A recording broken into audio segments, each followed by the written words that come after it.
முளைக்கட்டின பச்சை பருப்பு சனா தால்.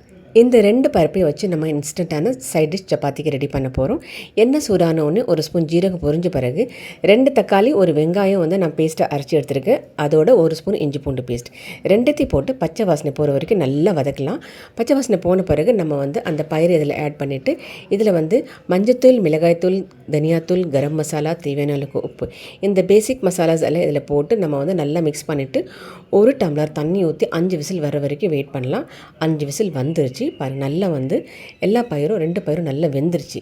இப்போ சப்பாத்திக்கு நான் இந்த மாதிரி உருட்டின பிறகு 3 ஃபோல்டு ட்ரை ஃபோல்ட் பண்ணிவிட்டு நம்ம சப்பாத்தி மாதிரி போட்டு எடுத்திங்கன்னா நல்லா புஸ்ஸுன்னு பூரி மாதிரி சாஃப்டாக இருக்கும்.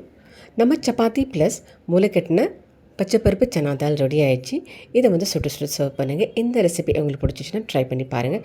சேனலில் ஃபஸ்ட் டைம் பார்க்குறவங்க சப்ஸ்கிரைப் பண்ணலன்னா சப்ஸ்கிரைப் பண்ணிக்கோங்க. Happy cooking.